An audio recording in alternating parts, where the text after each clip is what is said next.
జైభీమ్ అన్న. జై భీమ్. ఈ జైభీమ్ ఎంఆర్పిఎస్ ని స్థాపించడానికి ముఖ్య ఉద్దేశము ఏమో మాకు చెప్పగలరా? చెప్పగలరు. డాక్టర్ బాబాసాహెబ్ అంబేద్కర్ కూడా ఒక మాట చెప్పడం జరిగింది, నీ కోసం జీవిస్తే నీలోనే ఉంటావు, ప్రజల కోసం జీవిస్తే ప్రజల్లో ఉంటావు అనే మాటను నేను ఆదర్శంగా తీసుకోవడం కూడా జరిగినది.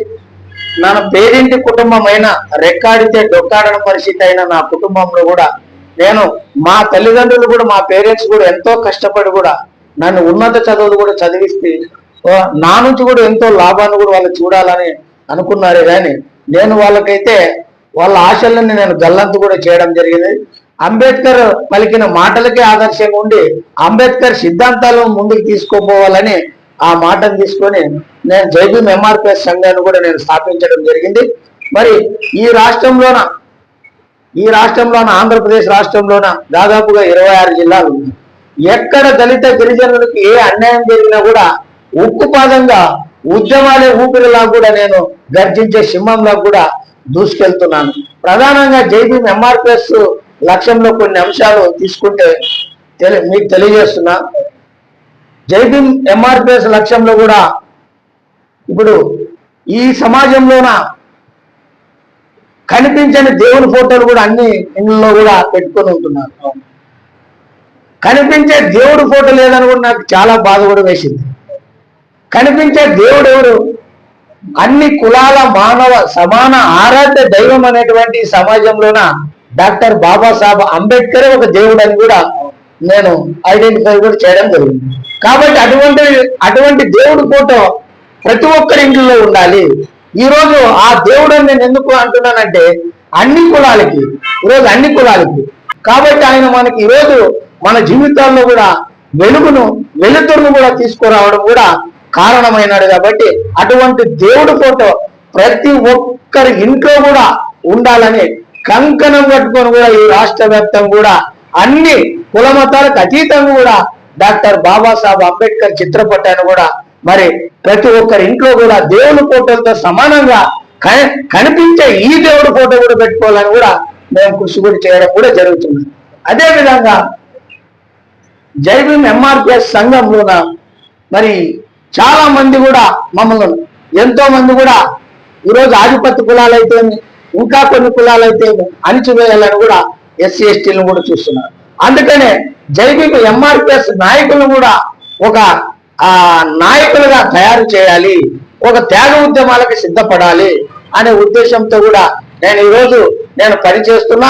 నేను ముందుగానే ఈ సంఘం స్థాపించడానికంటే ముందుగానే త్యాగ ఉద్యమాలకు సిద్ధపడ్డాను. అదే త్యాగ ఉద్యమాలే ప్రతి ఒక్క జైభీమ్ ఎంఆర్పిఎస్ నాయకుడు కూడా మరి అవేర్నెస్ గా తెలియజేసి ప్రతి ఒక్క ప్రజలకు నాయకులకు అందరూ కూడా త్యాగ ఉద్యమాలే మరి నేర్పించి మరి బడుగు బలిగిన వర్గాలను కూడా ఐకమత్యపరిచి రాజ్యాధికారం కూడా సాధించే దిశగా త్యాగ ఉద్యమాలు కూడా సిద్ధపడే విధంగా నేను కృషి చేస్తున్నానని కూడా తెలియజేస్తున్నాను. అదేవిధంగా చాలా మంది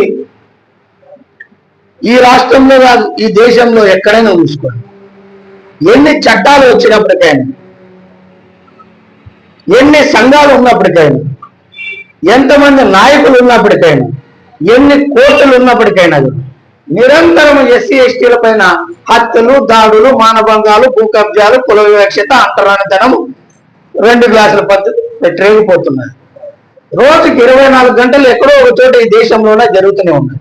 ఇన్ని చట్టాలు ఉన్నప్పటికైనా కూడా మరి దాన్ని రూపుమాపాలంటే ఎన్ని కేసులు పెట్టినా కూడా ఆగడం లేదు.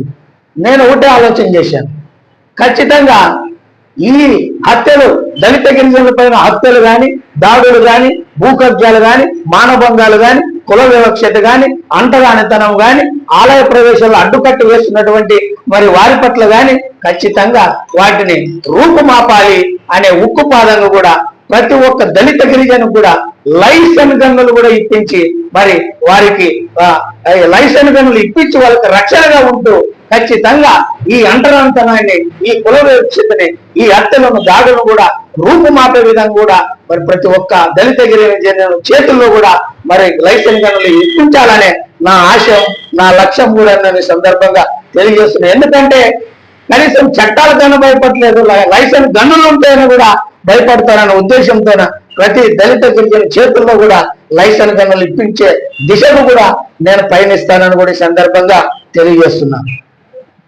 చూశారు కదా ఫ్రెండ్స్, అన్న మనసులో ఆవేదనను, మన కుల వివక్షను ఎంత దారుణంగా సమాజంలో చేస్తున్నారు అన్నది అన్న మాటల్లో స్పష్టంగా తెలియజేయడం జరిగింది. అలాగే అన్న మనసులో ఉన్న మాటలను పాటగా మీ ముందుకు త్వరలో తీసుకురాబోతున్నాం. మీరు మాకు ఎంతగానో అందించిన సాంగ్స్ ను మీరు ఆదరించారు. అలాగే అన్న చెప్పినట్టుగా వెనకబడిన కులాలు వెనకబడినట్టే ఉన్నాయి. మనమందరం కళ్ళు తెరుచుకొని అంబేద్కర్ బాటలో నడవాలనేదే అన్న ఆవేదన. దానికి అందరూ కట్టుబడి ఉండాలని, మళ్ళీ త్వరలో పాటతోన అన్న మాటలను పాటగా మలిచి మీ ముందుకు త్వరలో తీసుకురాబోతున్నాం. అంతదాకా సెలవు తీసుకుంటూ అందరికీ జై భీమ్ అన్న. జై భీమ్.